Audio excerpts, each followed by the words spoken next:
This portion of River Revival brought to you in part by the Minnesota River Valley Audubon Chapter, promoting environmental awareness, education, and advocacy in the Minnesota River Valley since 1967.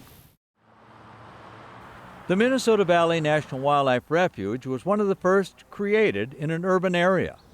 This 14,000-acre expanse of green space, from Fort Snelling to Belle Plaine and beyond, was the creation of citizens working together with public officials, agency professionals, and willing landowners. Well, it all goes to the Minnesota River. So. We learned the story last summer when the Refuge Visitor Center was reopened after construction to make it one of the most energy-efficient public buildings in Minnesota.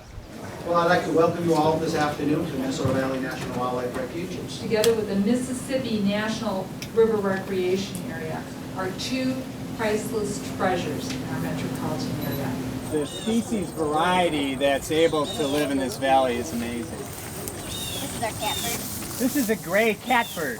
As children, every Sunday after church, we would spend the whole afternoon in the watersheds looking for virgin prairie, and we were actually cataloging all the plants, mushrooms, trees, birds. You didn't know that? Yeah. Oh yeah, we also brought garbage bags. Yeah, and we picked up garbage. We picked up trash, yep. It's a white-breasted nuthatch.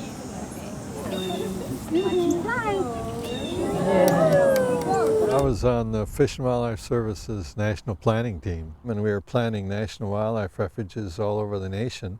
And driving across the river every day and seeing this big, wonderful natural area, and thought it should be a national wildlife refuge. And we also knew in order to sell it was to include a recreation and interpretation and wildlife observation component. At the time, many of the cities had zoned the floodplain for development, which would have destroyed the natural conditions. If we didn't protect these areas, we'd look more like the East. It'd all be industrialized. And those people like to fish and hunt. The majesty of nature, all those gifts that we had here in Minnesota could have been lost. In order to get this one going, I enlisted the support of my hunting partner, Dick Dury.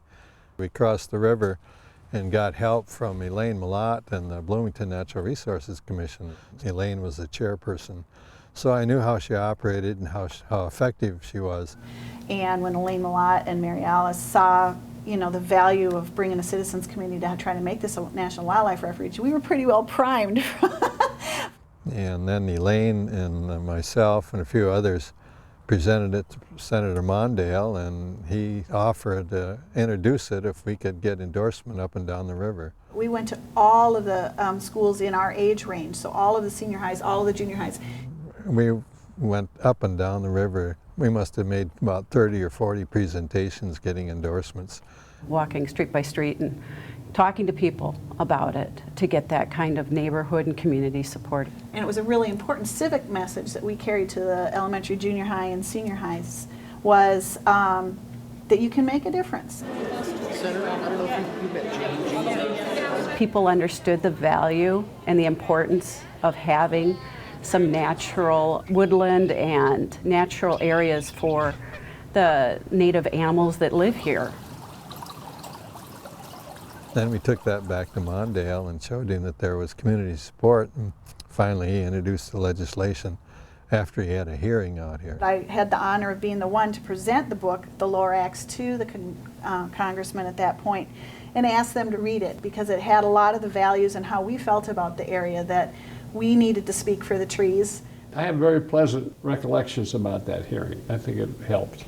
Being a young person, you see the older people there, that for Mr. Oberstar to say that he had an 8-year-old son, and that son would read the book to him and explain it to him. It was Congressman Oberstar that really saved the day because he was chairman of the subcommittee in Congress that had to authorize it. I think it's fair to say that there was no serious, powerful opposition to the establishment of this wildlife refuge.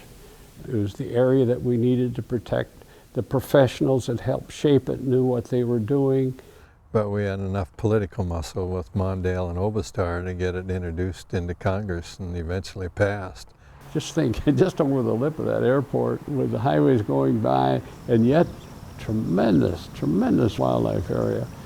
And this planet is here for all of us to enjoy, but we need to take care of it in order for it to be there long term. At that time, there wasn't much talk at all about improving water quality.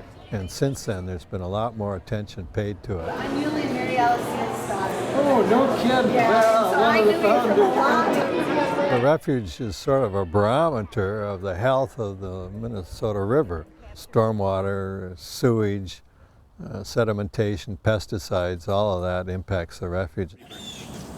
Ready? And in a way, the establishment of the wildlife refuge was the first important step in the increased attention to the Minnesota River. The land that makes up the refuge was purchased from willing landowners. Today, through partnerships with the Minnesota Valley Trust and others, the refuge is turning marginal farmland into wetlands. So what we're looking at here today is this is Lincoln Waterfowl Production Area. This was 320 acres that was for sale. And I looked at it and I said, wow. And all these blue outlines here represent what we thought were historic wetlands on this property. There'll be basically about a 45 or 50 acre wetland right in here. And then there'll be about 60 to 80 small wetlands surrounding this area. 1 acre wetland can hold over 350,000 gallons of water. Tremendous storage also happens in these surrounding uplands. These native grasses are 8 or 10 feet deep, these roots. And so they have a tremendous kind of a sponge effect on water quality downstream. One of the main reasons why we're really interested in working with our partners in the Minnesota River watershed is because the heart of the Minnesota actually comes right through Bloomington.